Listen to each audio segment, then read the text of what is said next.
Both Nas and Suganthy are on the line, if they are ready. So maybe please we can start both of them. Okay. So Chengun, can we start? We have to ask Chengun's permission. Yes. We can start. Chengun said can. Okay, all right. Okay, good afternoon, everyone. Welcome again to our clinical updates for COVID-19. I am doing this from Hospital Sungai Buloh. So we are really social distancing from NIH. Thank you for joining us during lunchtime. So, but for those of us who are fasting, we can't eat anyway, so that's okay. First, I have a few short announcements that I have to do every time concerning your CPD points. All healthcare providers and allied health personnel, including research officers, can get their CPD points for attending this live webinar. Do fill up the online attendance via website link shown on the screen shared earlier and on your social media account. Please do double check your email address before submitting. As for Q&A, please type your questions in the Slido app. Popular upvoted questions will appear at the top of the list. We will try to address as many questions as we can, but it's never really possible to do so. How to use Slido, we will show you that during the Q&A session. Now, in the past, after the webinar, there will be a summary of the panel discussion, but during this current period of COVID-19, ICR staff is pretty busy with a lot of research projects now, and they may not be able to do it this time. So you have to bear with us concerning that. However, the presenter slides will be up for viewing. Well, today's topic is really in preparation for what will happen when MCO is lifted. I think all of us know our numbers are coming down, and it shows that MCO is working and will work like in other countries. But the important thing now for us is to prepare for what we do with our usual day jobs and day work after MCO is lifted. It will not be business as usual. The principle of strengthened hygiene and social distancing or physical distancing in healthcare facilities will still have to go on. So one of the ways that many people now talk about to address this area of concern is to explore what virtual clinics can do for our huge outpatient care load.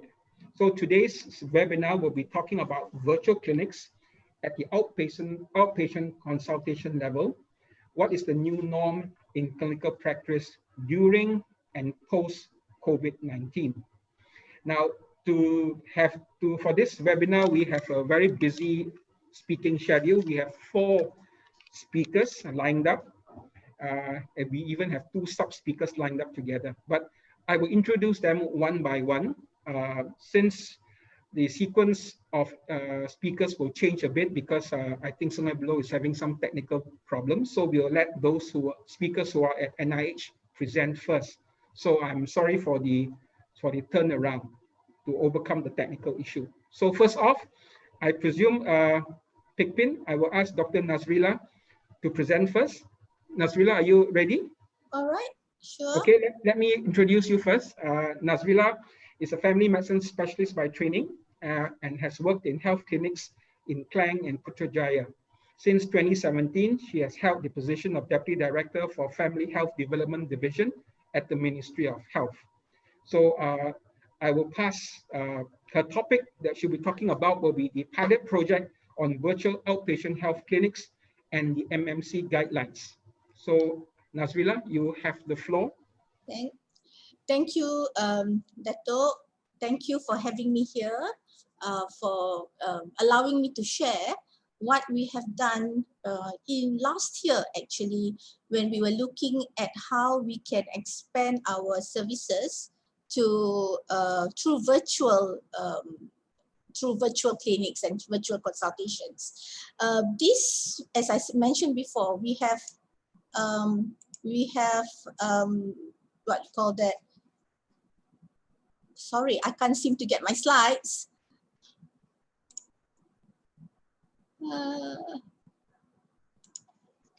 Hello?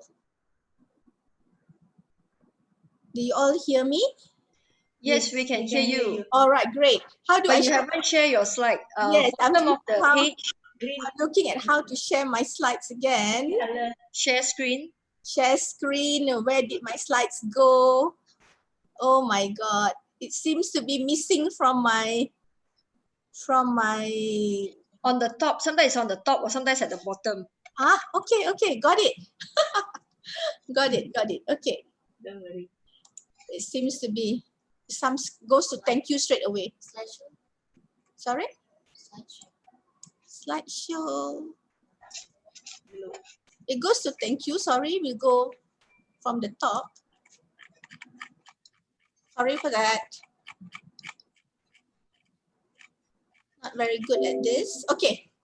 So this virtual clinic, we planned for it from last year.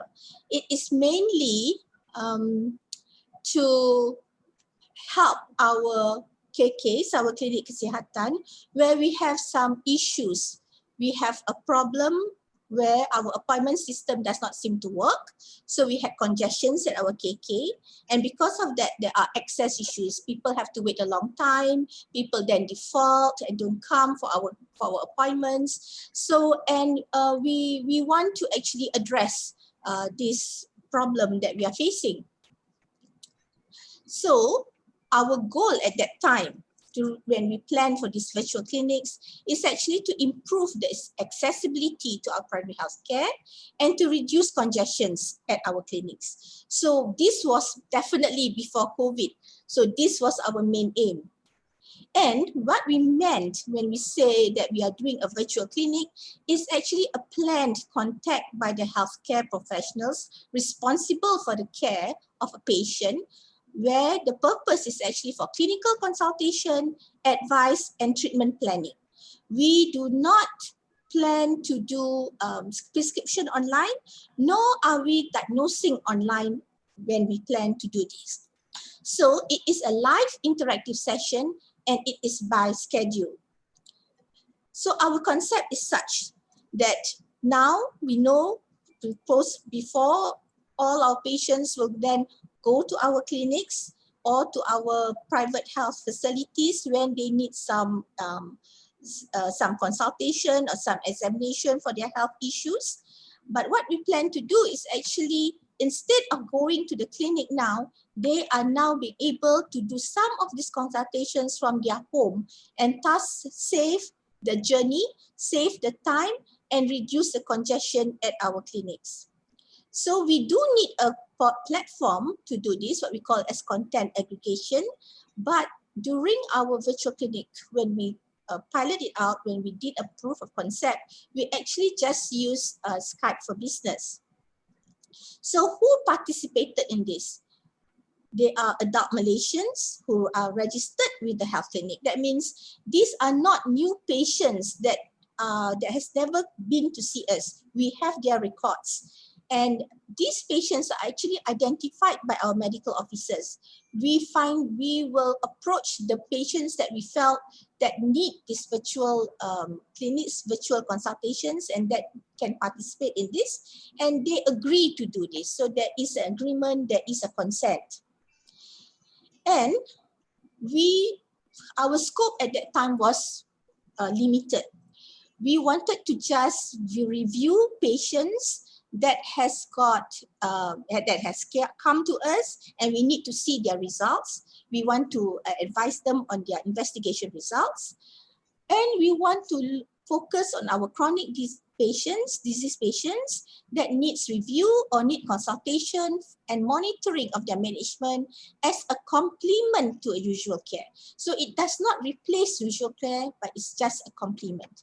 So this was our target groups, and we know that there are lots of benefit to clients where there is time savings in transportation, and thus when they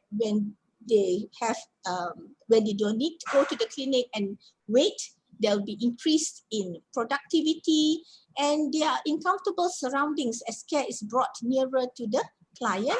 And of course, there is a reduced frequency to attend physically to the clinics. And we hope by having this, we are empowering our patients more on their self-care to report to us on how they are doing at home.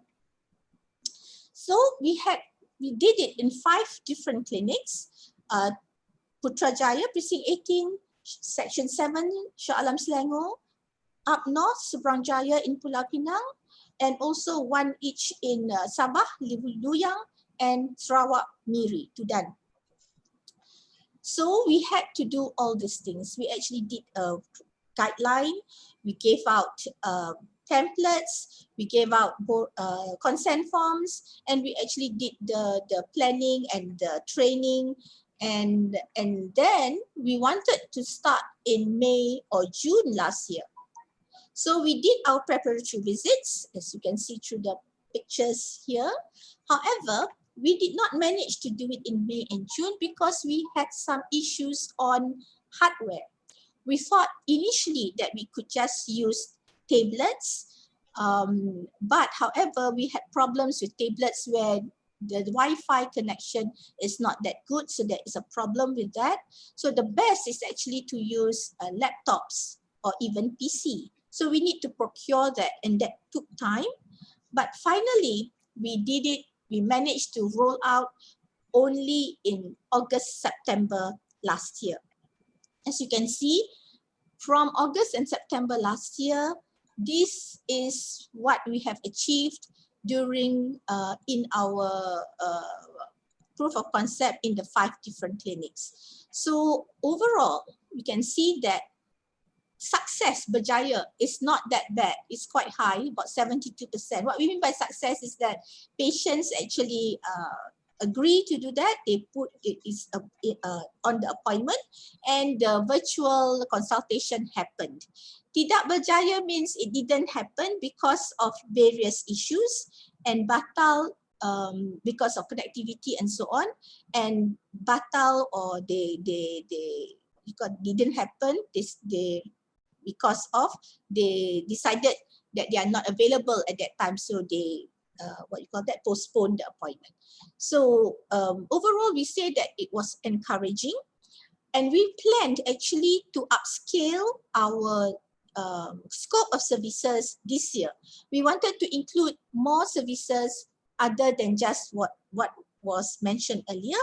We wanted to include things like quit smoking clinics or advice. We wanted to include our patients that are maybe on HIV follow-up, patients that are on TB treatment where we want to see the dots being carried out. We wanted to include our dietitians in it, and we wanted to include our other health like all our facilities or services into the service. But however, COVID happened. So when COVID happened, we then realized that this is a way that we could do for the future, where we need to reduce the congestion in the clinic. We need to have social distancing, and some of the cases we can manage through virtually. So with COVID, our objectives now, when we want to expand the virtual clinic, is to reduce client visits to health facilities. The less they come in contact in the health facilities, the better it is. We wanted to ease the movement control order.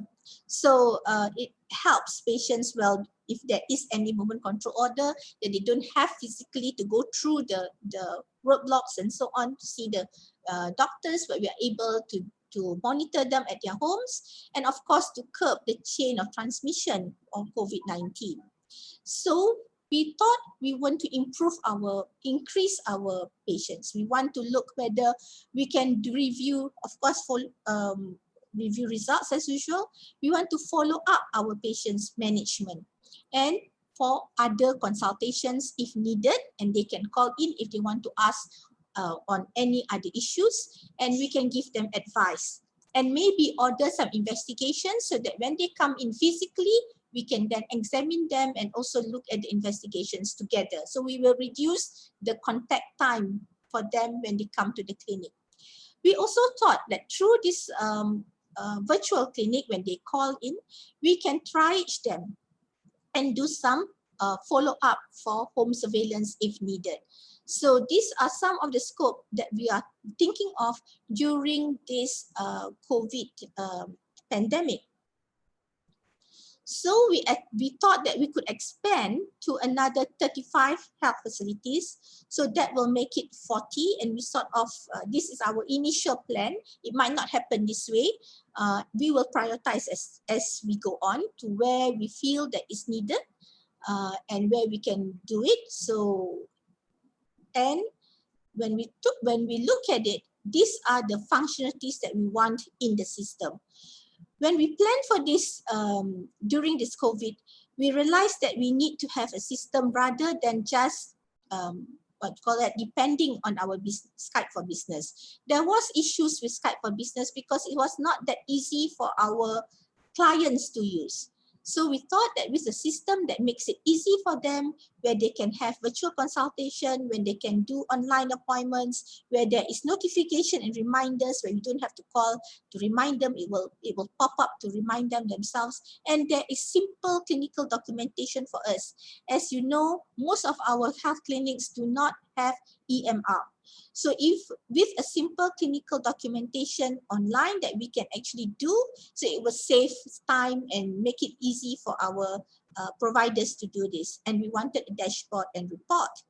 Of course, there must be some technical requirements that must be complied to, which means on data, on the DASA, Keselamatan ICT, and of course, all the data must be stored locally. So with all these functionalities and technical, we actually need to procure some hardware. We need to look to find the right vendor to do this and to get the budget to do it. And when we look at the vendor, when we choose, we must have a system that's already ready to use because this is going to be procured under Darurat. While we are looking at this at the same time, we always, I forgot to mention earlier, is that we have to get our PUU, our Pegawai Undang-Undang, to look into this to make sure that the service that we do, it actually complies with whatever law and regulations that is available. As we all know, there is no actual legal framework yet for virtual in consultation and what we call as telehealth per se. So except for a very long act that was in 1993, if I'm not mistaken. So, but however, e-health is now working on that. The framework, the regulatory framework is being worked upon by our colleagues in the e-health. But for us, as we come up with to do this virtual consultation, we have to comply to certain things. And I'm glad to say that MMC has finally come up with a guideline for us to follow so that we do not cross the medical ethics and so on as we do the virtual consultation. It's already there in the website. If you look at MMC website, the guidelines for virtual consultation is available, and I am going to just share a little bit on it. It's called MMC Advisory on Telemedicine and Virtual Consultation.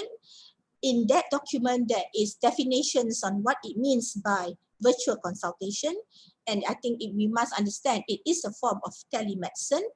And what is the role of MMC? That is to regulate the physicians, not the technology. So they are regulating us and remind us that the use of technology does not alter ethical, professional, and legal requirements in provision of care. So whatever we do physically, it also translates that virtually.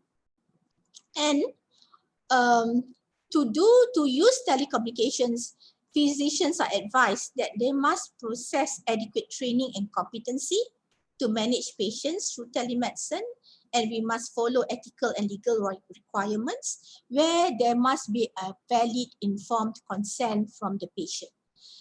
When we did our POC, we had a consent where the patient signed because the medical officers themselves source out the patients and then have a conversation and the patient agrees. So when we wanted to do this, what we call increase our clinics and so on, we wanted patients to be able to just book online and then agree to and have the virtual consultation, or even have a platform where they can ask for advice and using a virtual consultation. So we will not be able to get them to sign a document. However, when we discuss with our MMC colleague, it says that as long as we ask the patients, and we document it somewhere that the patient has consented, then it should be fine. The point here is that we must ask consent from the patient. And among others is the physician side, patient side has appropriate technology that complies with legal requirements regarding privacy and security. And the other thing that I would like to point out is that in the guideline, it said that doctors can only have virtual consultation with a person who is already his or her patient. This can be seen as continuation of care. So it means that for us in the health clinics, if that patient has never been to the health clinic, then for the first visit, he or she could not use virtually as a way to get a consultation.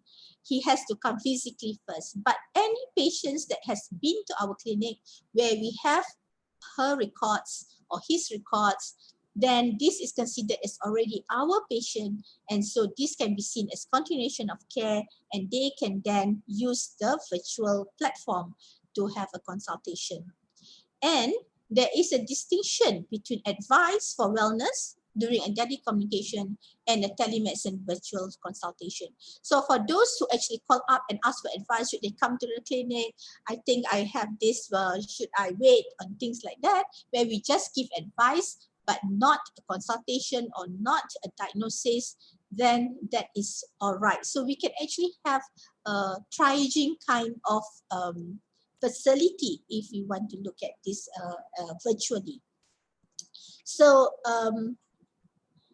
and interestingly, in the MMC guideline, they put in a special circumstance where they understand that we can go into a national epidemic or global pandemic as what we are having now. So the use of communication technology can improve the access to care. And this is being acknowledged to avoid patient coming to and congesting the clinic. So it says that even though the Code of Professional Conduct clearly said a physical examination is ethically mandatory.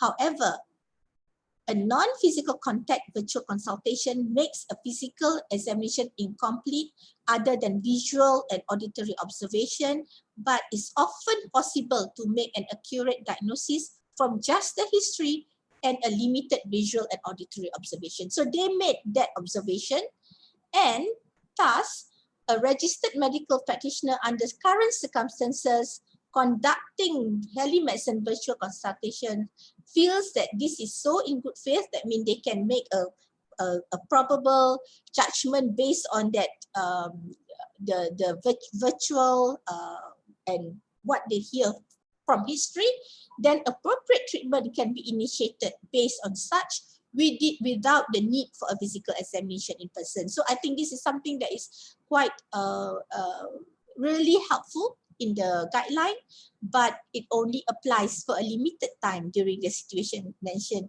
as it should. So I think this is something that we can take upon, and what the ethical, the MMC has lined out is something that we can do the virtual consultation within the guideline, and it was really appreciated that this guideline came out in a timely manner. So the whole guideline can be seen, as I said, in the website. So and I think that what for us in the health ministry, one of the measures that we take, one of the many measures that we plan to take post-MCO is trying to improve our virtual consultation, our online appointment, and others, so that we can actually ensure social distancing and avoid overcrowding in our clinics. And I think this is what we have to emphasize upon post-MCO in our services. With that, I thank you. Thank you, Nazrila. Thank you. I think the guidelines from MSC was certainly very timely. I think it gives us good guidance and gives us enough freedom to move forward with this newer care platform area. So I'm sure there could be questions for Nazrila, but we'll keep it to the end. So write it down somewhere, put it up in Slido if you wish, and then we can address that later together with the panel. So I'm going to go back to the original schedule, and the other three speakers will go in their usual sequence. So next off is Dr. Benedict Sim. He's an ID consultant from Hospital Sungai Buloh. He will talk about his experience of how the virtual clinic was started for his large cohort of HIV patients. So I'll pass you over now to Dr. Benedict.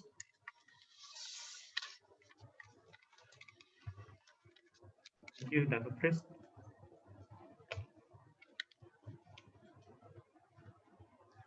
So just a disclaimer for those of you who are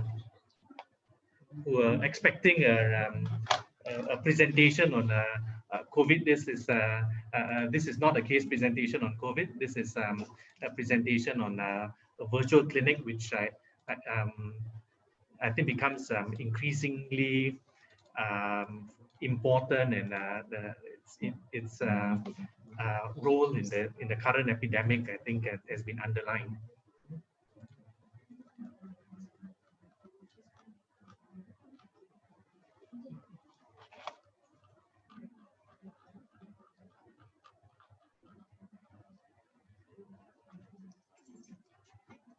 Okay, so this comes from the NHS, and they actually look at what are the types of conditions in which a virtual clinic for a chronic disease is appropriate. And they mention things like the patient's clinical needs and treatment request is straightforward.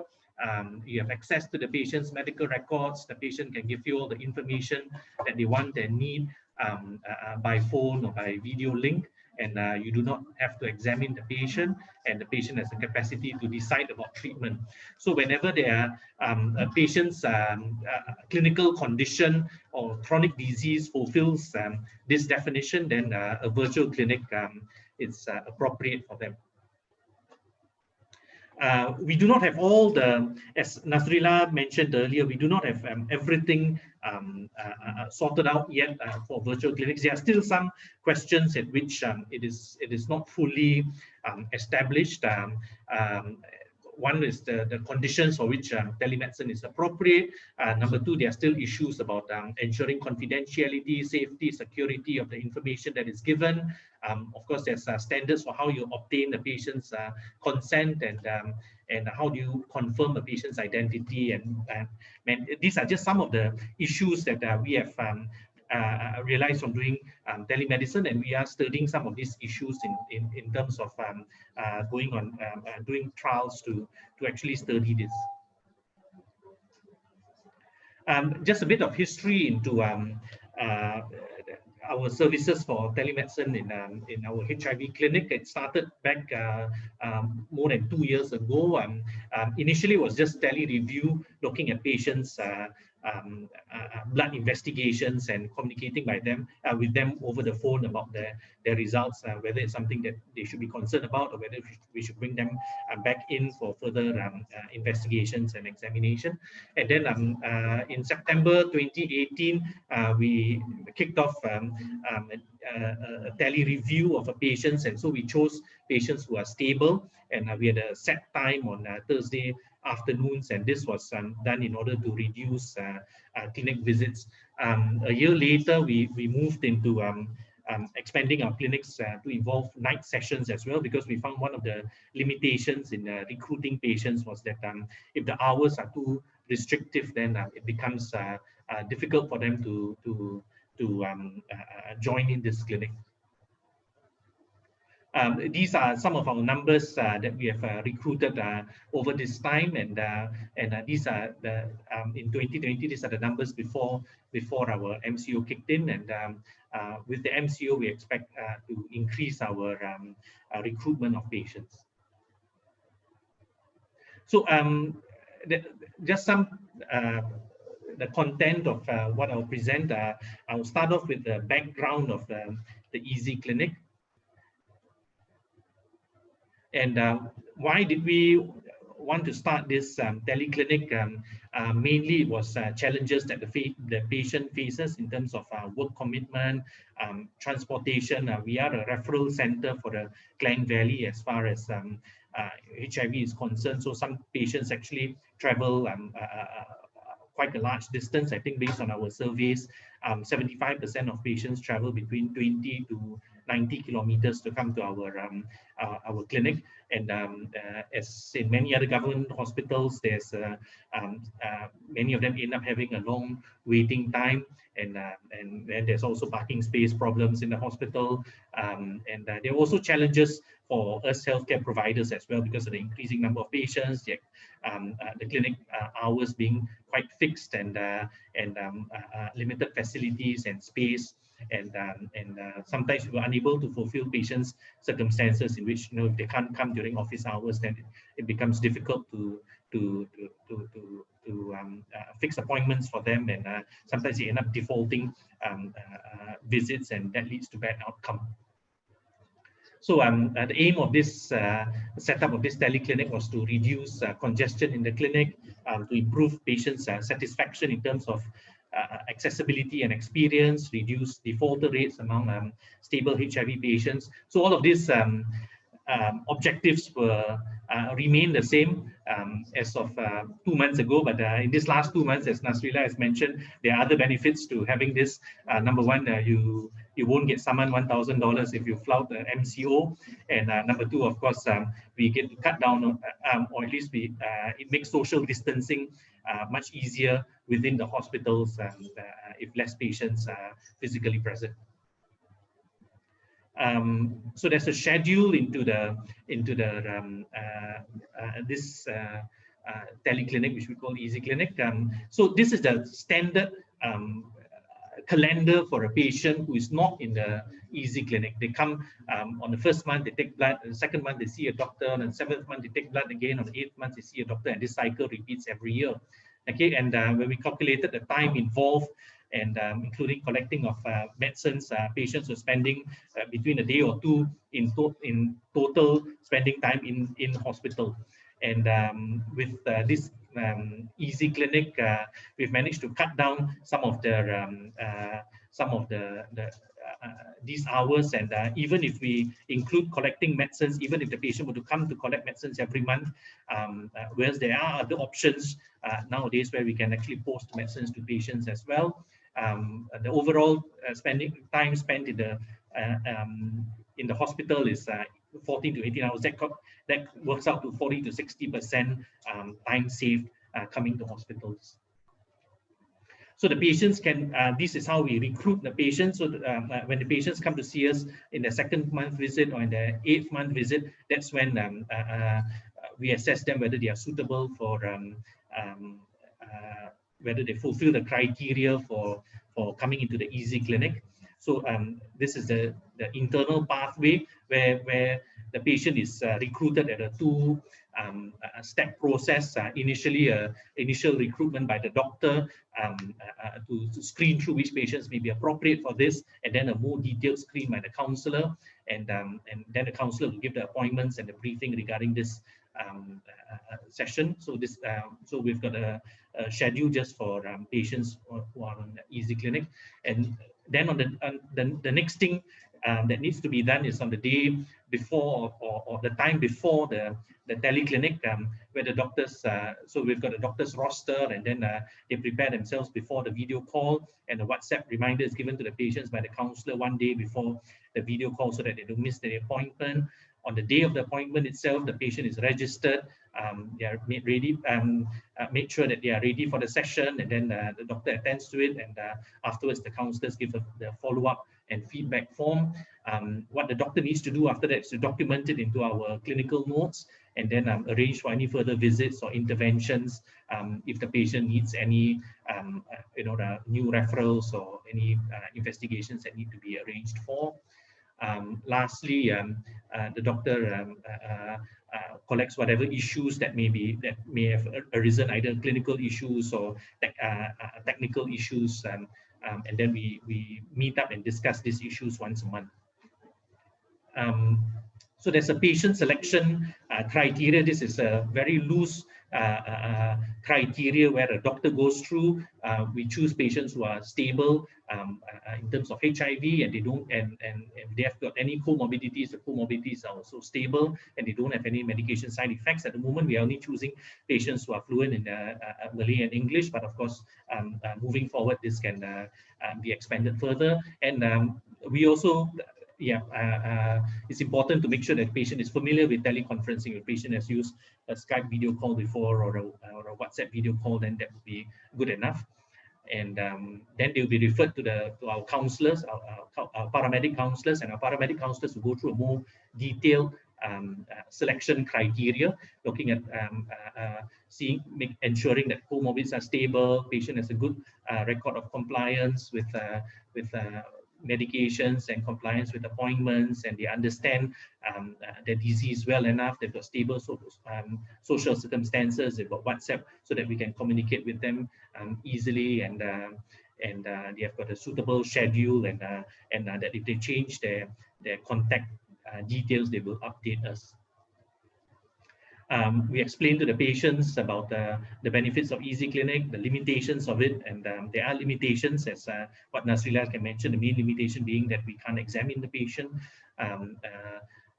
So then there's the timetable, so that patients don't get confused. How do they go to the clinic when they do come physically, and confirm their contact numbers. And for security, we also ask for the patient's mother's name, so that we will be able to run through a security question when they log in to meet us. So the patients need to understand the schedule of the Easy Clinic, be able to adhere to the scheduled appointments, understands the scope of the clinic and the limitations of the clinic. They can't choose a doctor.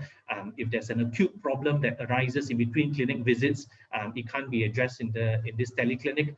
It does not allow for physical examination. So if the patient has a condition that we are concerned about, we have to arrange for a separate face-to-face visit. And so should new chronic complications arise, further follow-up is at the decision of the doctor in charge, and the patient cannot insist that they want to remain in the Easy Clinic.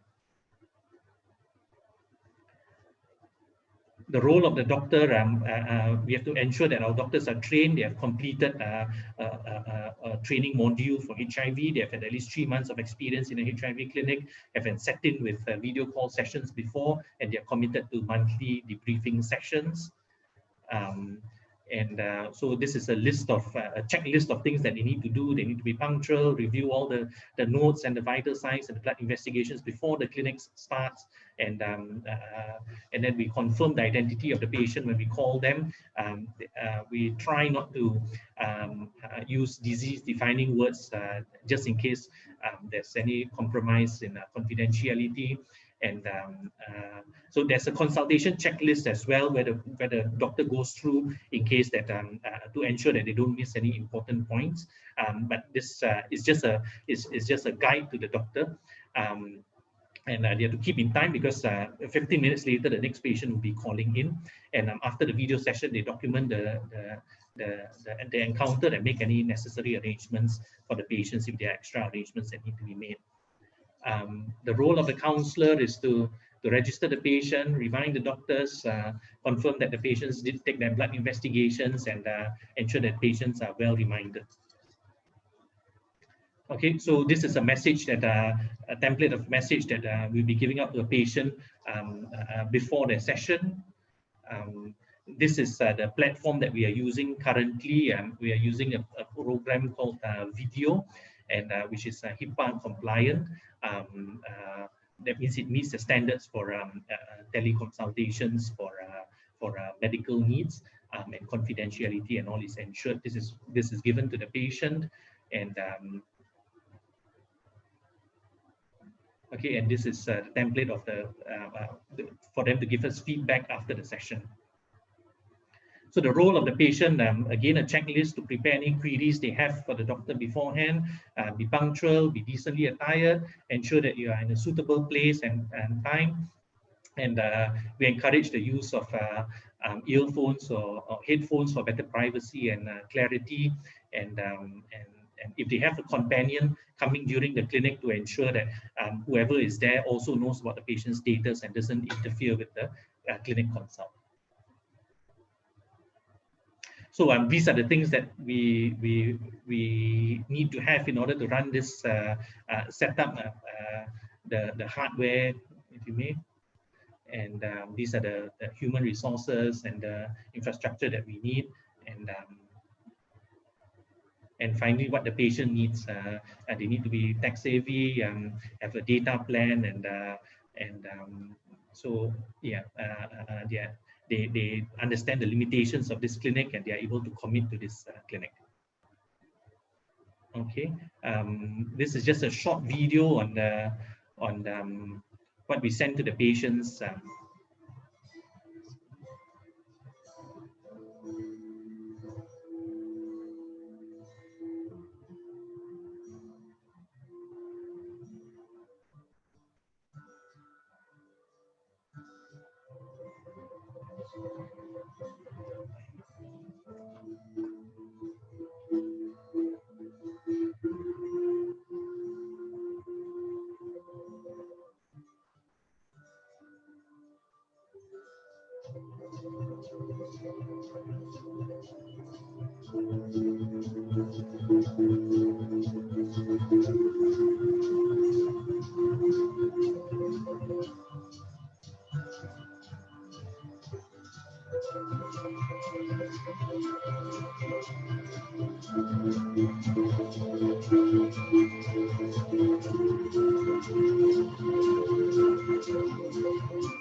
Okay, with that, I thank you.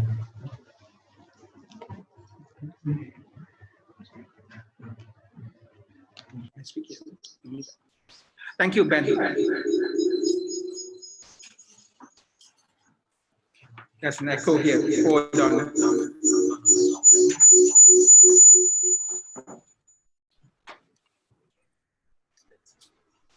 Is it okay now?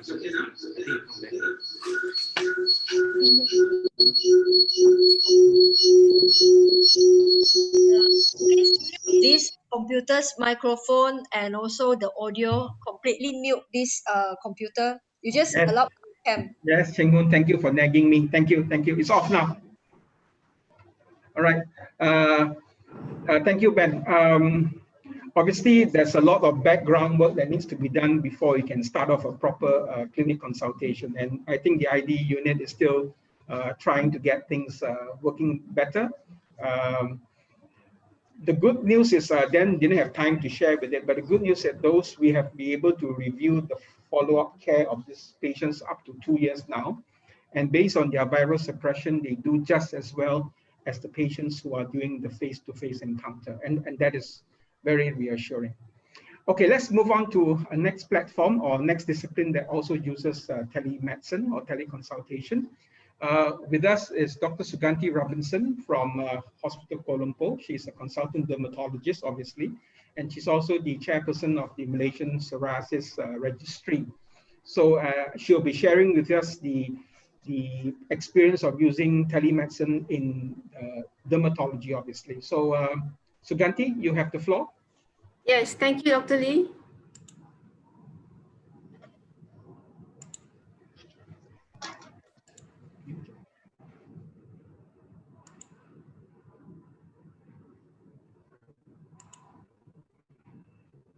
Okay, good afternoon, everyone.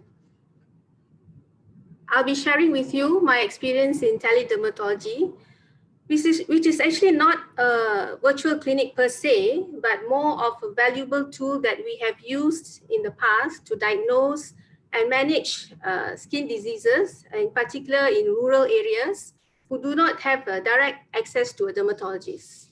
So the teledermatology that I'm referring to was something that the MOH and dermatology started about 10 years ago. This is my disclaimer slide. So back in 2010, with about 70 odd dermatologists in the country, our dermatologist patient ratio was 1 to 500,000, with no dermatologists in Sabah. So patients in Sabah would have to travel to obtain their care either in Kuching or West Malaysia, or wait 3 months or longer to meet their visiting dermatologists. Okay, so as a consequence of this service gap, teledermatology services was initiated, especially in the state of Sabah, as a pilot phase. This constituted of setting up a network with workstations set up at 5 district hospitals in Sabah, namely Kudat, Beluran, Ranau, Tawau, and Keningau. These were the receiving sites, and of course the sending site or the expert center was based in the dermatology department of Hospital Kuala Lumpur. So each workstation had to have a computer, a webcam, a digital camera, the software and hardware installed, and a printer. Maintenance of this network was handled by a third party undertaken by the Ministry of Health. So the clinic ran every day from 8 a.m. to 3 p.m. It was run by the specialist on call. The specialist would have to be registered with the system with a unique username ID and password to log on. And once registered, the specialist would be able to receive notifications on their mobile phone whenever they received a referral. And the referral would usually have to be replied within an hour. So, however, referrals made after 3 p.m. would be attended to in the next working day. So the referrals were made either by the in-house medical officer at the receiving site or the medical assistant. So this system is not in real time, but used a store and forward method where images are stored, the clinical information is stored, and then transmitted electronically to the consulting dermatologist. So the communication was between doctor and doctor or doctor and healthcare professional and not doctor to patient. Therefore, from the receiving side, the MO or the MA would need to register the patient, key in the clinical information, upload the relevant clinic photographs, and click send and await for a reply within the next 1 hour or so. So this is how our interface looked like, where the patient is registered, the clinical data is entered, photographs of the lesions are uploaded, and electronically transmitted to the expert center at HKL. On the other end, once registered and the data sent, the specialist would receive an alert on his or her mobile phone. They'd be able to preview the case on their mobile phone, but the actual consultation would have to be done at the workstation proper. So at the workstation, the specialist would be able to review the clinical information together with the digital images, give out a diagnosis and a management plan together with a prescription, and send this back to the referring center. If a skin biopsy was needed, it would either be done at the center if the medical officer was confident in performing it, or if not, then the patient would be sent to Kota Kinabalu for this to be performed. Okay, so once the specialist has sent the reply, the receiving side would just then receive this information, okay, and would be able to carry out the specialist plan accordingly. They were able to print out the specialist prescription and give the relevant medications. So these centers were also supplied with special medications that were usually not available at primary care level. So apart from providing opinion and diagnosis and management, teledermatology also enabled list A or list A asterisk medication to like potent topical steroids and isotretinoin, which is used to treat severe acne, to be prescribed at the primary care level. So the dermatologist, of course, will have to give advice on the proper instructions and counseling to be given to the patient.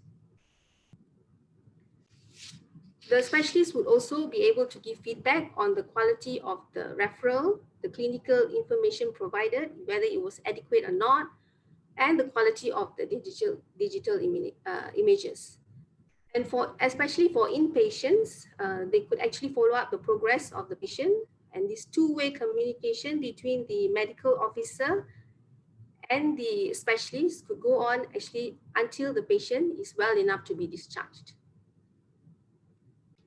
Hands-on training was actually provided to the medical staff at these 5 hospitals when the visiting dermatologist visited the hospital. And this included training in taking quality photographs, as well as how to perform a good skin biopsy. So this system also allowed us to get real-time reports. Okay, so we had a fully retrievable database of all patients secured by a password protected access. We could access daily summaries. We could review back all the patients who were referred. We also download all the number of patients that were referred within that week or that month. And we also could get information on the quality of the referral and the images, and also the time taken to reply the referral. So you can see here that the bulk of the patients that were referred were eczema patients, followed by the cutaneous skin infections and psoriasis. And most of these patients actually can be managed at primary care level when they are mild to moderate. Only about 6% required skin biopsies and needed to be referred to the tertiary center. So notably, teledermatology has helped immensely in providing dermatology services in rural areas at a primary care level. It has reduced the travel frequency of the visiting dermatologists and the costs, and likewise the patients to the tertiary care centers, and made available list A medications at the primary care level. Were there problems? Of course, no system is perfect. So you can imagine the internet speed 10 years ago. So whenever there was a problem with the network speed, sometimes on bad days, it could even take up about an hour, more than an hour for the images to be downloaded. And when there was disruption of the mobile 3G service, then the specialist would not get the alert. And this would translate into delay, patient waiting at the center for a prolonged period of time, or sometimes they even had to come back the next day before getting a management plan. The other problems we had, usually was when they changed the staff. So the skills were not passed down, and sometimes we get poor quality photographs, underexposure, or the angle is not appropriate. So you can see here that initially we had very good response. In the first few years, we received about 30 to 40 cases per month with over 400 referrals per year. But you can see at the end of 2014, the numbers started to drop. Of course, with technology, the phones got smarter, and with the advent of 4G, referrals were made much more quickly using other applications like your MMS and later on WhatsApp. And furthermore, we had our first resident dermatologist in Hospital Queen Elizabeth, KK, in 2014. So due to these dwindling numbers of referrals, our teledermatology services was terminated in mid-2015. So 10 years on, our dermatologist patient ratio now has increased from 1 to 250,000. We have at least one or more dermatologists in each state, except for police, which is covered by visiting dermatologists. And currently, so far, we have not conducted any virtual clinic in dermatology yet.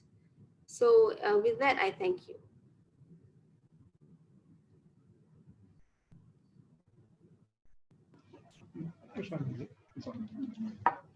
Thank you, Suganthy. Oh, it's sad to hear that it's been stopped for a while. Perhaps with COVID, sometimes it might be a good thing to think about restarting again, because I think social distancing will remain for quite a while with us in going forward. But thank you very much. Certainly, I think in the last two speakers have shown us an example of what type of patients may be suitable for teleconsultations. I think both Ben and Suganthy has highlighted certain characteristics. Before we take questions, let's go to our third speaker. Oh, I'm hearing third speaker, which is Dr.Nordiana Nordin. She is the head of the geriatric unit at Hospital Sungai Buloh, and she just started virtual clinic for geriatrics just recently during the COVID pandemic, and she'll share with you the type of patient's profile that she has chosen to run this virtual clinic, and perhaps also some of the limitations that she faces.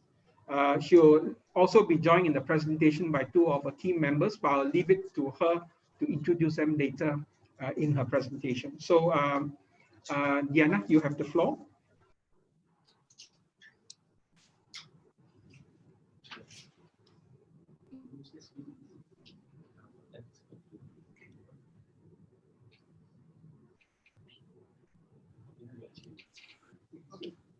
Hi, good afternoon, everyone. Sorry, we're trying to get the slides in.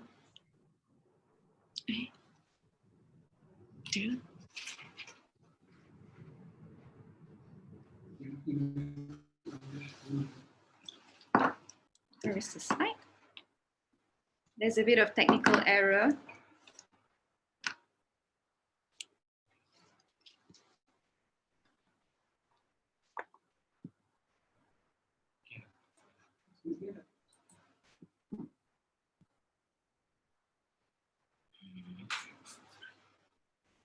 How to on the whole thing?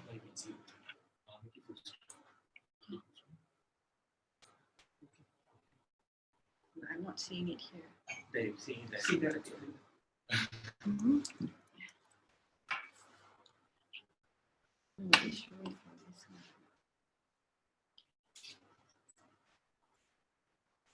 This is this.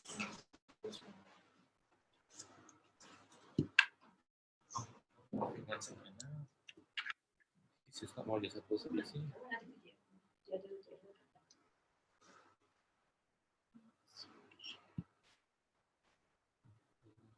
Stop sharing. Stop sharing. Okay. Where's the slide? Share screen. Which one? This one. This one, right? Share.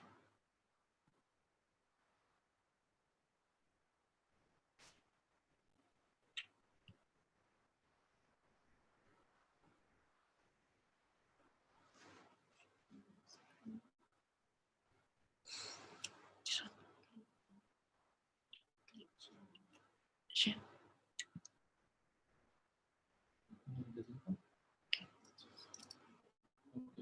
Okay, how do I presentation mode. Okay. Okay, sorry about that. Hi, good afternoon, everyone. Can you hear me?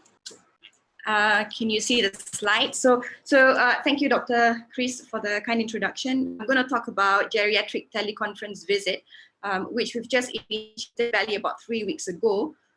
We are pressed by the situation, and now, going beyond COVID-19, what's it like after this? a bit of disclaimers. And so what happens here, WHO has actually declared the COVID-19 outbreak a pandemic in the middle of March 2020. And our government has since enforced the MCO on the 18th of March, for which there is strong prohibition of mass movements and gatherings across the country. What's important here is that our elderly population are the most vulnerable among everyone else. And just to quote a study that was published recently on the 11th of February by the Chinese Center of Disease Control and Prevention, they actually looked into 77,000 participants, and 44,672 were confirmed COVID-19 cases.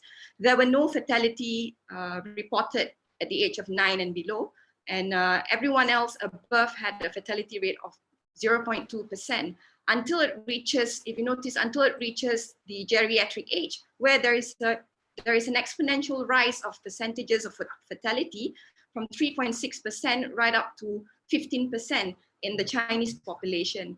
And as of today, our fatality rate in Malaysia has gone up to 20%. So this just portrays how vulnerable our elderly people are. So the thing about the older persons, they're actually dealing with mixed conditions. Most of them come with multiple comorbidities, and they have issues such as cognitive issues, social, they are frail, and one main bulk of the issue is mobility and logistics. Why are they vulnerable? Most importantly, they actually have a poorer immune response. As I've mentioned earlier, they have multiple comorbidities such as ischemic heart disease, hypertension, diabetes, and chronic lung diseases. At least a quarter of them are institutionalized, may it be here in our country or elsewhere. And we actually have a huge number of elderly living with family in more crowded situation. This, for example, in rural areas.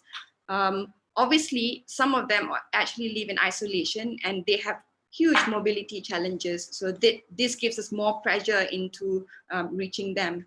And there's a small proportion of them live in poverty.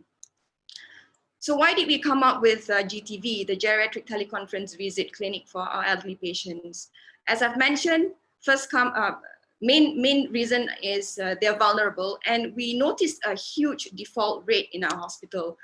When you mention Hospital Sungai Buloh, oh, that's a COVID referral center, so nobody wants to come here. If you notice, between January to February, our default rate was hovering between 18 to 30%. And the moment MCO was instilled, we had a huge default rate right up to 53%.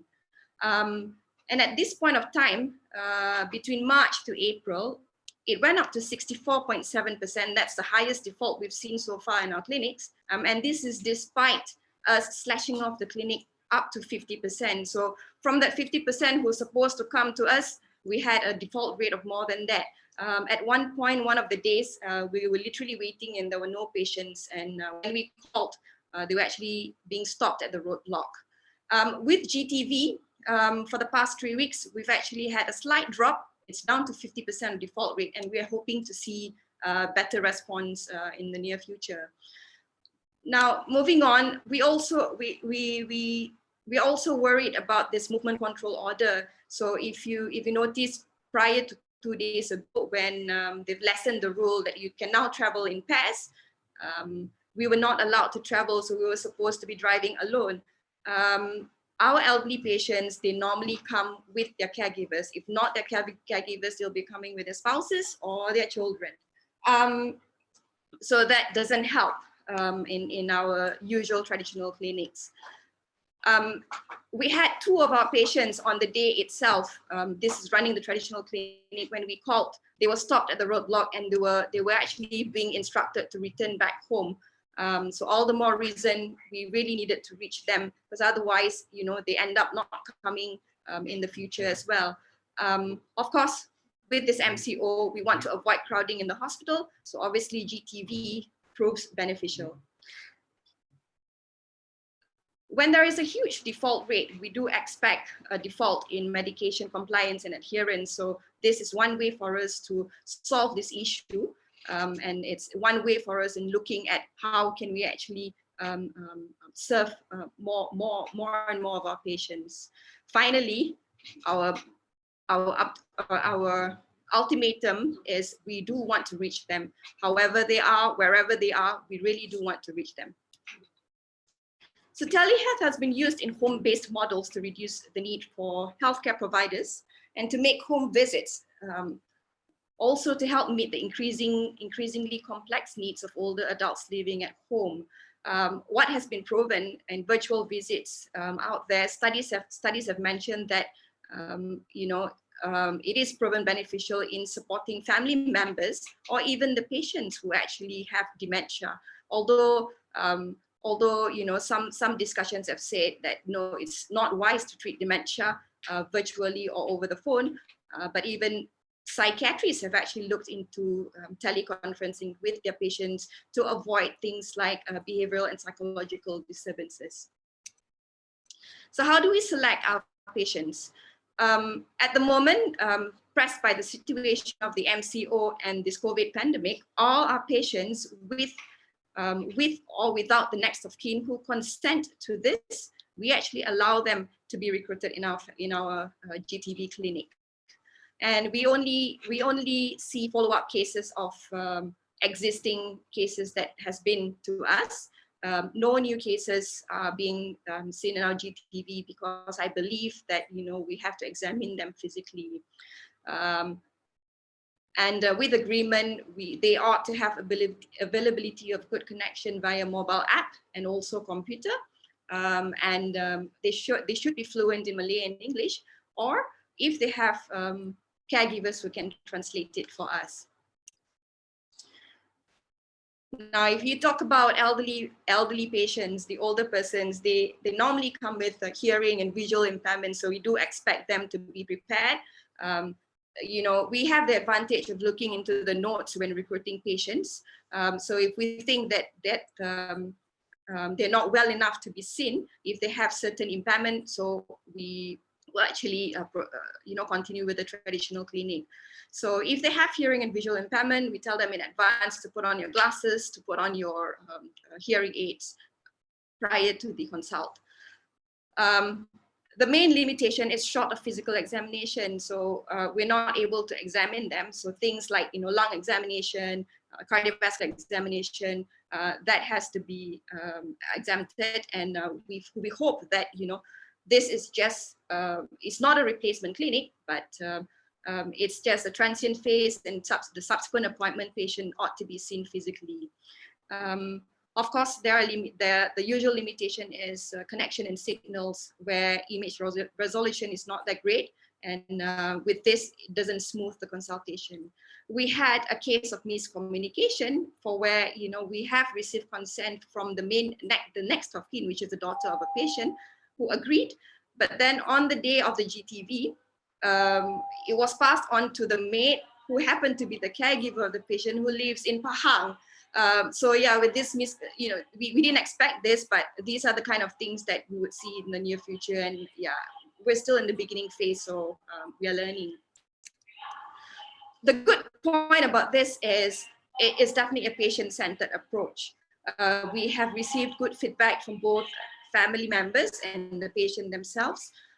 We have actually reviewed patients, in fact, in their own couch and in their beds. So this is their comfort zone. So they tend to be more forthcoming in terms of giving us the history and their progress. Patients also tend to stick to their scheduled appointments as well.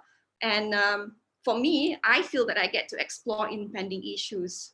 For example, there was a patient recently that we saw who defaulted one follow-up prior to this. And then 2 weeks later, he was admitted to Hospital Tanjung Karang, whereby he developed jaundice and was pretty unwell. He was then referred to Selayang Hospital for an EUS, but the daughter planned to actually default that appointment because of the MCO. So we had a rescheduled appointment for him from the previous appointment, and this is when we got the history that he was admitted to Tanjung Karang.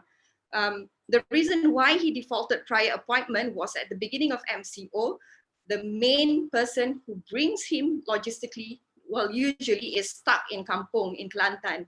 So due to the MCO, patient was not able to come in. So with this, we managed to solve a few issues. And in fact, we even advised the patient to go to Selayang Hospital to proceed with the EUS. Patient is well now, ERCP has been done. So you see, we could bypass a lot of things and give good consults to the patient. And also indirectly, we got to avoid unnecessary hospital visits and reduce hospital admission. So what's our experience so far? It's just in the beginning phase. It's only been 3 weeks. We've seen 9 patients so far. The mean age is at 82 years old. And the average MBI is 56%. We've seen 3 patients with low MBI, 15 and 21. 2 of this, we did our virtual consult while patient was in bed, and they were actually pretty thrilled. A good number only had primary education, and we had a good proportion of male to female ratio. How satisfied were they with our GTV? 89% of them were very, very satisfied, and the same proportion also thought that our GTV is very relevant and helpful in the care and management of the patient themselves. We asked them to rate our services, and we divided them into the 3 categories. Nursing assessment, pharmacy consult, as well as the physician consultation. More than half of them were very, very satisfied with the service that was given. As we rate the services as a whole, 67% of them were actually happy with average quality of service, the communication via WhatsApp, allocation of time prior to this, and the question and answer sessions. Probably because of the initial phase of this, and we're still beginning to learn, a huge proportion actually needed more than 10 minutes to set up, the whole process prior to the consultation itself. And they also reported good and excellent verbal communication. Quality of image was very, very much acceptable, and they actually reported that the session was pretty much private, so which is a good plus point for us. So is teleconferencing equivalent to our traditional visit? You'll be surprised that 67% of them actually agreed that it's almost equivalent to the visit. Maybe because we could reach them, they were also forthcoming, they were happy with everything. To be honest, I thought they told me more than what they normally tell me a report during the usual visits in clinic. And these are some of the comments that we received from our patients and the relatives. All of them actually gave good feedback. The most important factor was time and convenience. Only one actually said this is the first time that they did it, but otherwise they were very, very happy. Okay, I'd like to pass this over to my nurse, staff nurse Azwin. She has been very, very helpful in organizing the clinic as well. She will run through a bit of the protocol and her experience.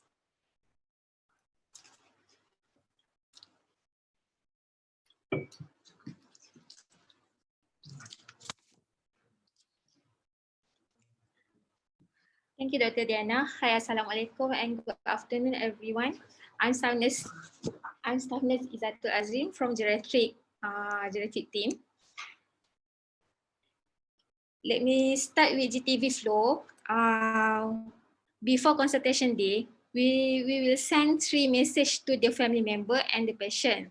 The first message, to take the consent before video call. Second message, link to install app. And then the third message, link for assessment such as GDS and NPI.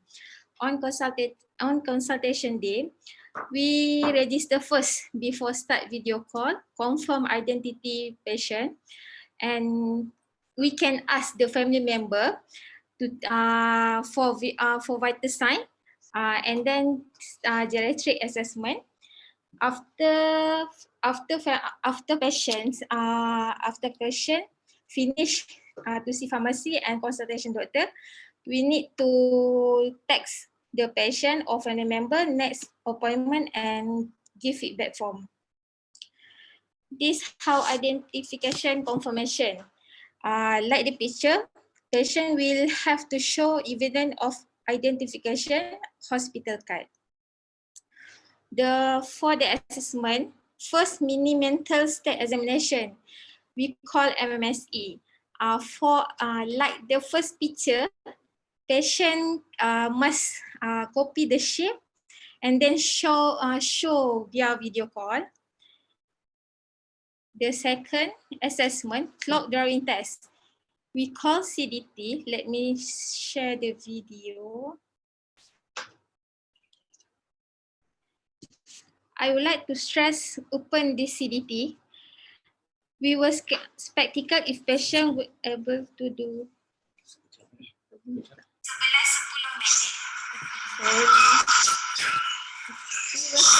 If patient were able to do it, but we were proven wrong.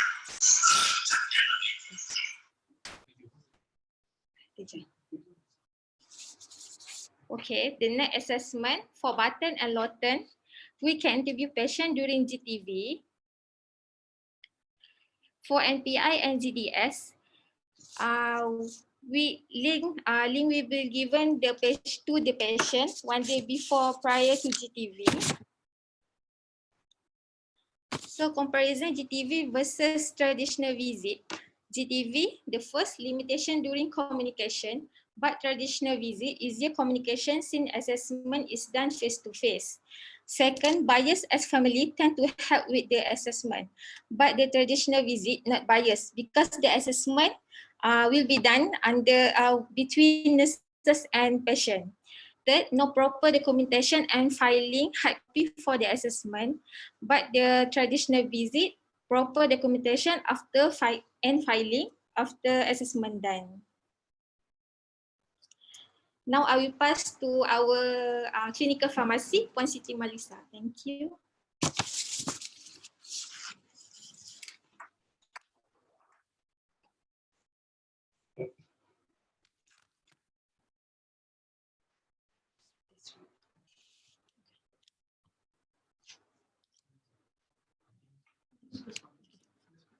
Thank you, Alwin.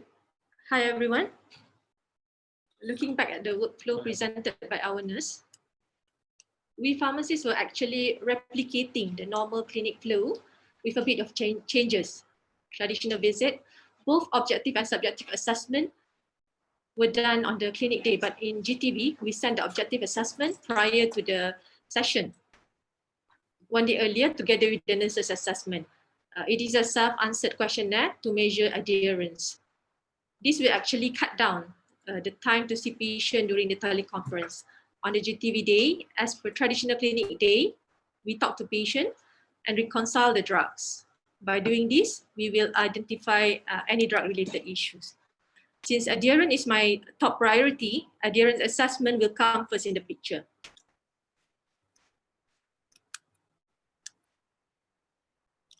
Looking at the literature, integration of telemedicine into pharmacy practice is not a new concept. In fact, the earliest example was published over 15 years ago. And this systematic review by Joshua and his colleague on impact of clinical pharmacy services delivered via telemedicine in the outpatient or ambulatory care setting. This is a systematic review. They have actually gathered 134 relevant articles that mention about the involvement of the registered pharmacists in the telemedicine, and only 34 studies with measurable clinical outcome and comparator were included. They conclude that, number one, the most utilized intervention were telephone. Only 4 studies used video conference, and none of the studies evaluate benefits of video capability over telephone. Number 2, the most studies focus on chronic disease management, including hypertension, diabetes, depression, asthma, and etc. The intervention have overall positive impact on outcomes related to clinical disease management, patient self-management, and adherence. These are the summary of the 7 studies that mentioned on the adherence outcome. 6 out of 7 studies were RCT and only 1 retrospective cohort. 5 out of 7 studies shows positive outcomes where there is improvement on the adherence. However, I have not looked into a single study to really see how they measure the outcome. as I have said earlier, during reconciliation, we will identify drug-related problems. For example, polypharmacy and redundant supply of meds, where patient has multiple doctors visit. Upon physician consultation, pharmacists will then review again the latest prescription of the day before deciding the method of supply for the patient. Based on the prescription, some drugs may not be suitable to be posted, so we will advise for a fast pick up at the pharmacy. In my setting, we have a service called park and take, sort of drive-through, but not really a drive-through because we don't have the facility to offer that. So we alter a bit. Patient still have to park and just pick up the meds without waiting at the pharmacy.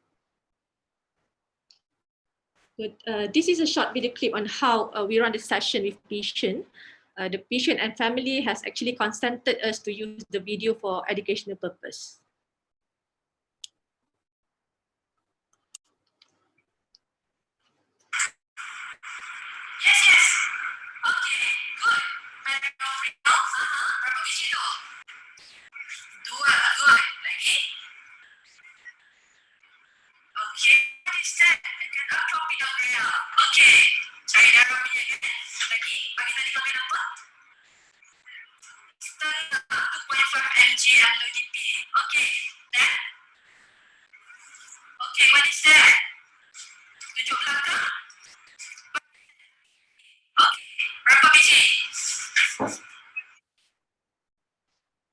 Okay, that's a short video clip. With my limited experience with these virtual clinic things, I must say that I have the privilege of working with a wonderful team, and that actually make things easy. And I have a full support from my pharmacy head of department. All of us know that if we want to go fast, we go alone. But if we want to go far, we have to do it together. On behalf of the team, thank you for the opportunity to share our GTV experience in this platform.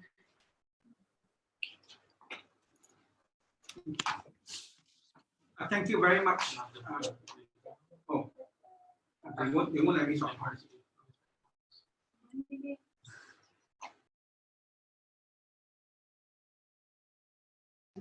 Can I talk now? I can talk now. Okay, thank you. I'm finally allowed to talk.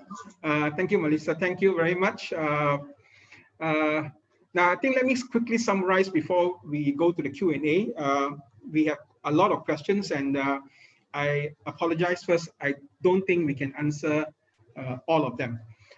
First, let me recap the 3 departments who have shared their virtual clinic experiences. Clearly, not every type of patient will do well running a virtual consultation. Certain groups of patients will do better.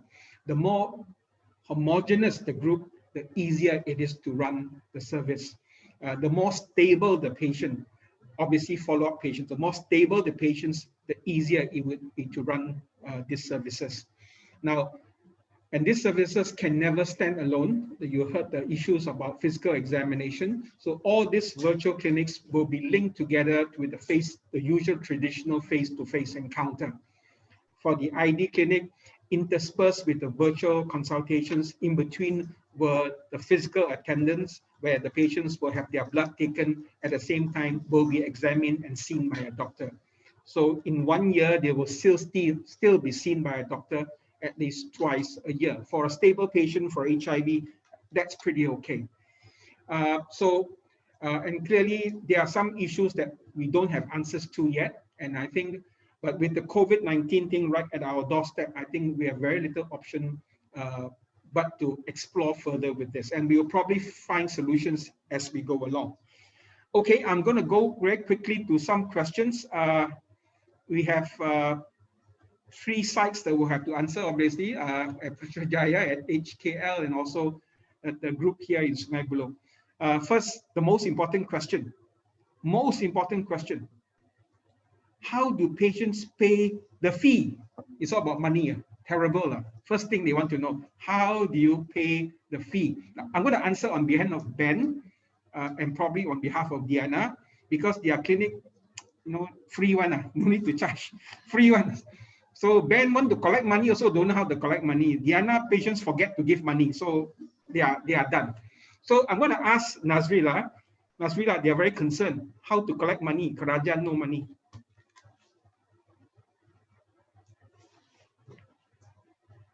Nazrila, we can't hear you. Sorry. All right, that's a very good question, and that is something that we are always, grappling with. For the 5 clinics that we started, because it's a proof of concept. Can you hear? Now I can hear you. All right, okay. So for the 5 clinics that we started, as it is a proof of concept clinic, we say that we waive the fee for the virtual clinic. However, moving forward, we know that this cannot continue.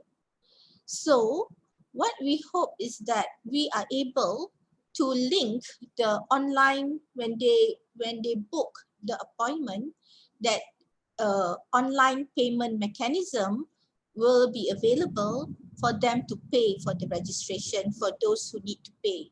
And this is something that we are working on. I mean, the bahagian kewangan and bahagian account is working on how to do this so that that payment can be made when they register for the service online.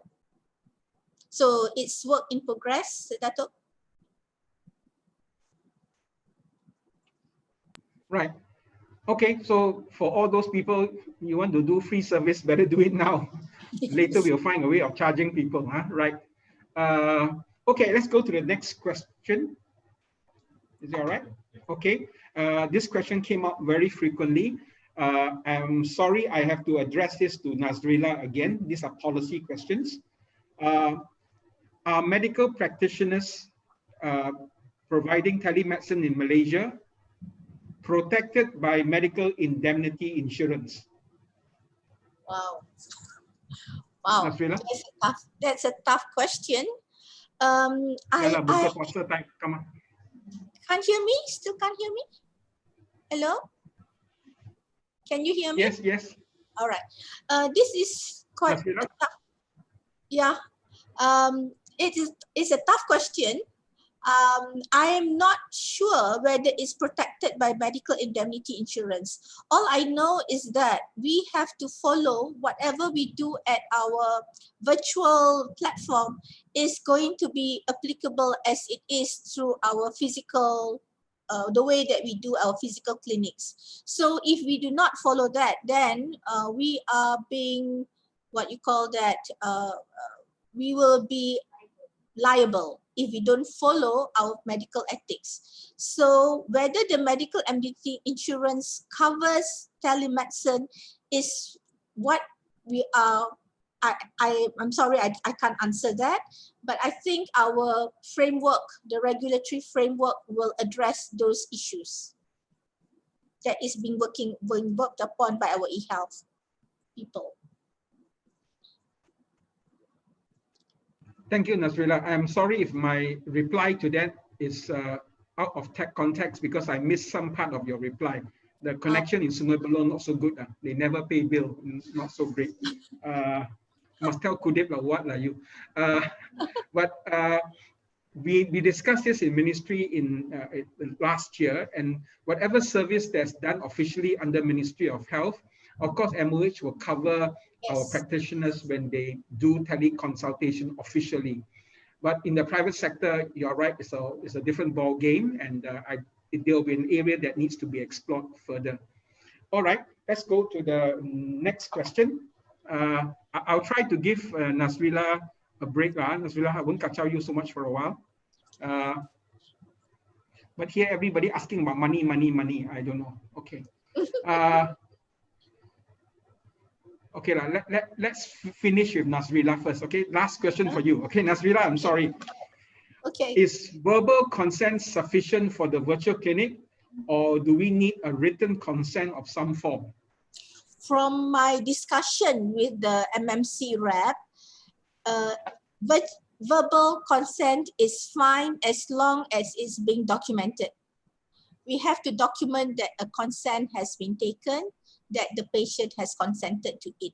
So it's either written or verbal, as long as consent is being taken. That is my understanding when we discuss with the MMC officers. Ben, you want to mention that? Ben, you want to just share what Sungai Buloh has done, what you have done for ID? For our clinic and the HIV virtual clinic, because we recruit the patients when they actually come face to face with us. So that's the time when we actually take a written consent from them, and the consent actually writes out the what the clinic offers and what limitations of the teleclinic, and the patients are actually free to choose whether they want to embark on the teleclinic. Yeah. Okay. Thanks, Ben. I think Nasrila said it can be verbal, it can be written, but if you have the opportunity for written consent is fine. It will be, of course, better. If any of the other speakers want to join in, they can now. Okay. Some more questions, don't worry. Suganthy and you and Diana are not off the hook. There are questions coming. Okay, this question, I think both Suganthy and Diana can chip in for this. Is there any agreement? Okay, somebody move. Is there any agreement not to record the consultation? Or are there any disclaimers that if there's any recording, the recording is not valid in court? Wow. Okay. Suganthy, obviously you are sending images everywhere. So of course this may be of concern because the picture may not look very nice, obviously, isn't it? The patient is sick. So what are your thoughts on this, Suganthy? Okay, thanks for the question. So basically in all our clinics, whether it's a face-to-face consultation or via teledermatology, for all our patients that we take photographs, there is a written informed consent that we obtain before we take the patient's photograph. Okay, and they are informed that these photographs will be stored in a secure place and will not be shared in other platforms except for internal discussions. So a written informed consent is taken for photographs. Otherwise, we have not done any virtual consultation except for teledermatology. So no other consent was obtained apart from the photograph consent. Okay, so every picture that you send around, there's a consent given by the patient, is it? Yes, that is correct. Okay, great. Diana, we saw just now in your video, you were obviously looking at some of the pictures the patients were drawing. They draw not bad, huh? They probably draw better than me. Are there any concerns from your patients or their caregivers that people might be recording this, or has that been brought up to your attention? We went through the whole ethical process, actually discussions after discussions prior to running the GTV. So what happens is we actually WhatsApp them a template of yes and no's to be done, and with the hope that, of course, there is with a verbal consent that they have agreed, and on top of that, there is a whole template which says you're best not to record any of this. And we hope that they don't record. In fact, whatever that we have taken on our side is actually with consent. So we tell them, we want to record some of this. We do want to take a few photos here and there for teaching purposes, and they have actually consented, both on WhatsApp and also verbally via the virtual conversation. So I hope that we're pretty much covered for that, really.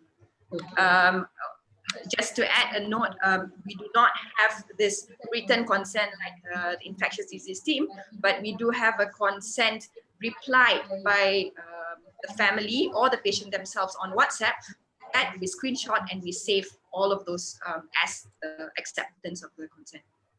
Okay. That's good. We're getting digital consent. Very good.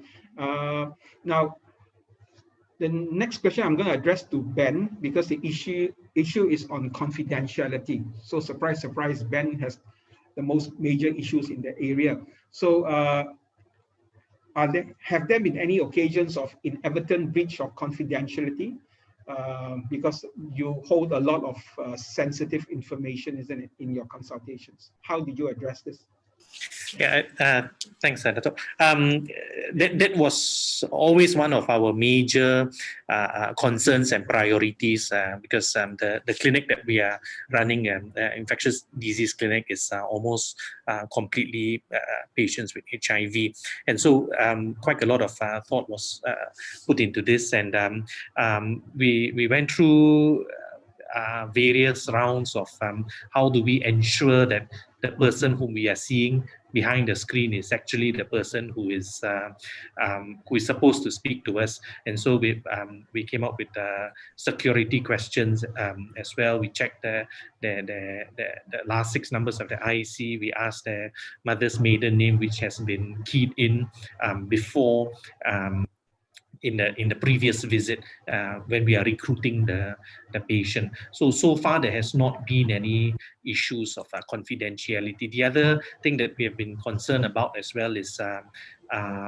where does the consultation take place? So there were patients that were that had done the teleconsultations at their workplace. There were some that did it by the roadside, in a park, in a shopping center, and so we have that different experiences. And so over time, we have actually come up with guidelines telling them that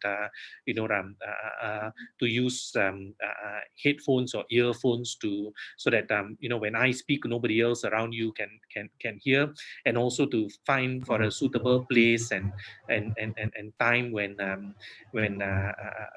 the consultation can take place at ease. So if we find that, I think there was one consultation we had where the guy stopped by the roadside to actually answer the phone call, and so those kinds of situations won't be acceptable, and we'll actually tell the patient that we'll have to call them back again later if we think that it is they are speaking at an inappropriate site.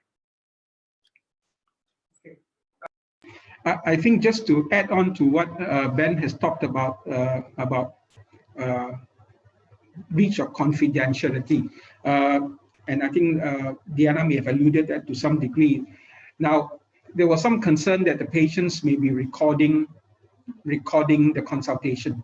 All right, using the video that we use in the ID clinic, they can't record. But if they put another phone or another device to record what's happening, what's being talked about from the computer screen, of course they can catch every single thing we say. Now, I think we must not be surprised. The patient shouldn't be recording. I think all of us agree on that. But even as a physical patient walks physically into your clinic now and starts talking to you, he may be recording from his phone in his handbag or in his trouser pocket, and you wouldn't know.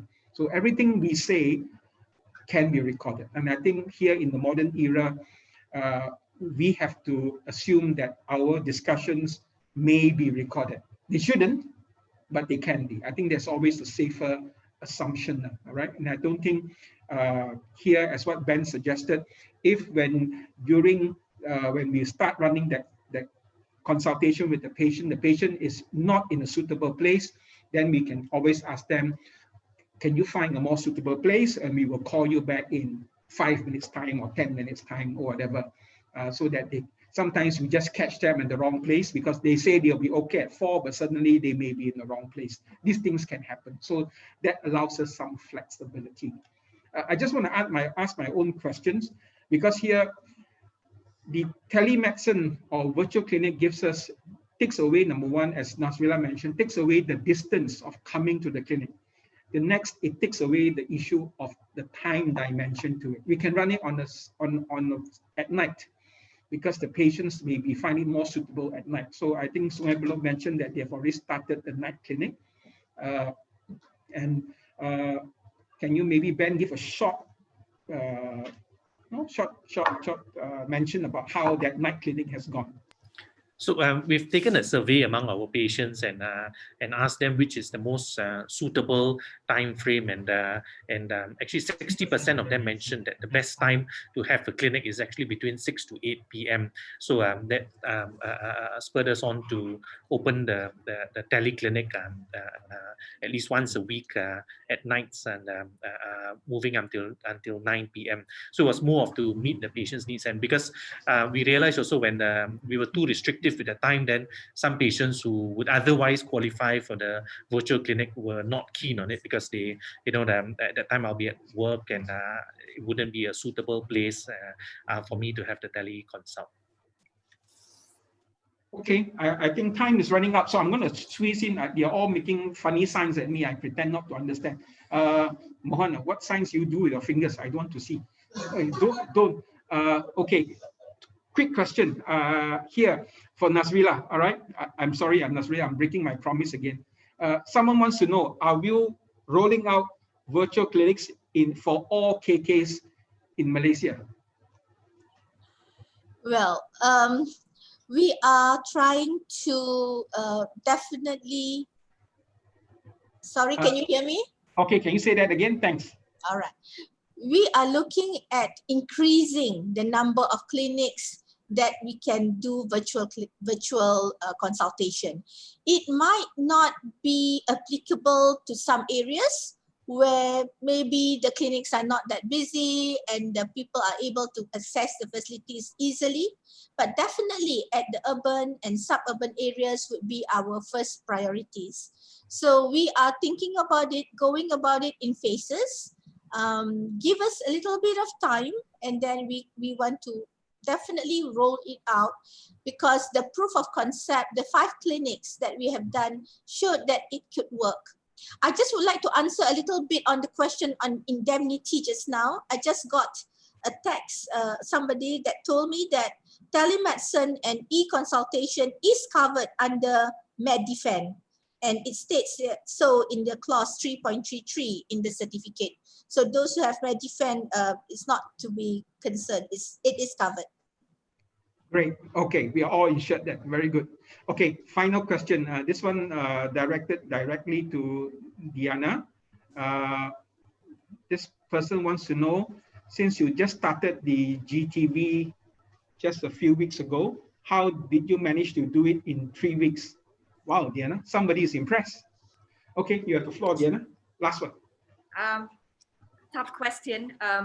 To be honest, I think I was pressed by the situation.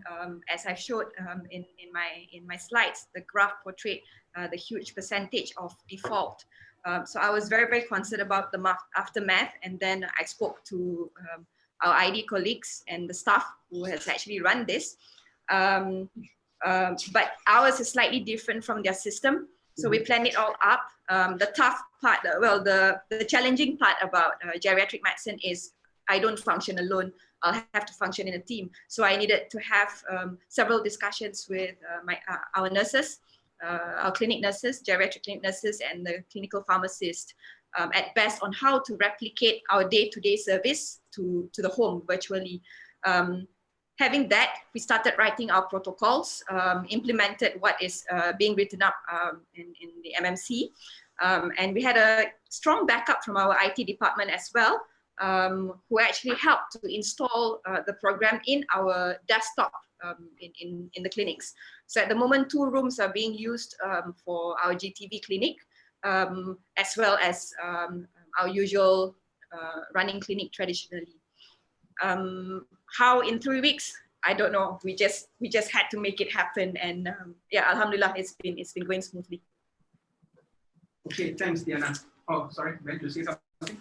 Can I just add that the impetus behind doing this virtual clinic for us over the last 2 years, the support and impetus, and also the scolding actually comes from our chairperson, Dr.Christopher. So it was he who envisioned this, and I think now with COVID upon us, I think it is very timely to actually escalate the video consultation platform.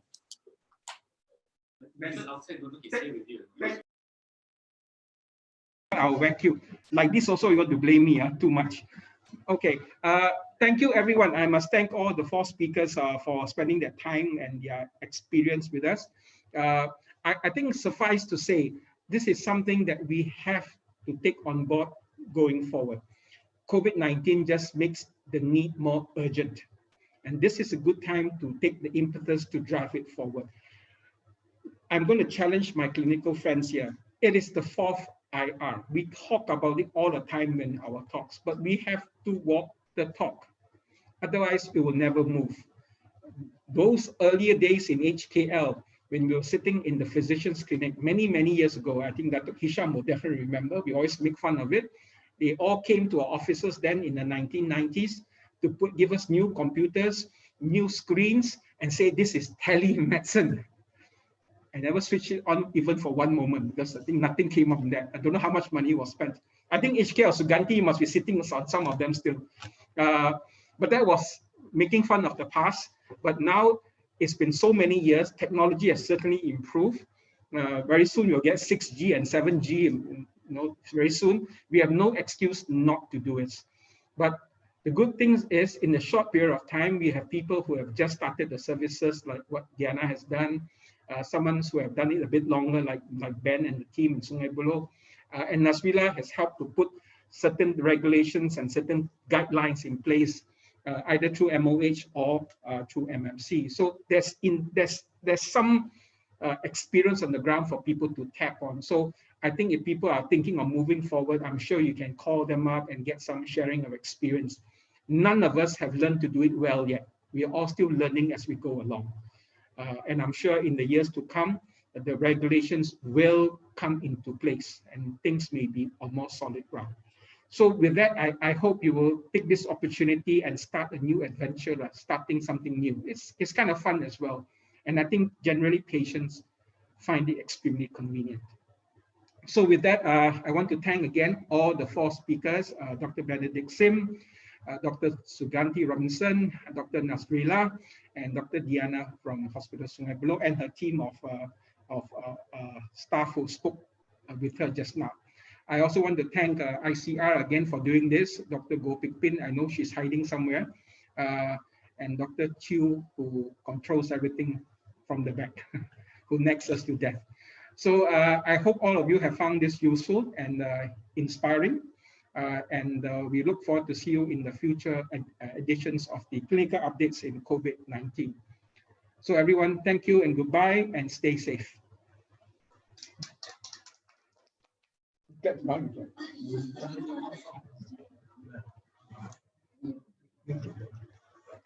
Thank you, everyone.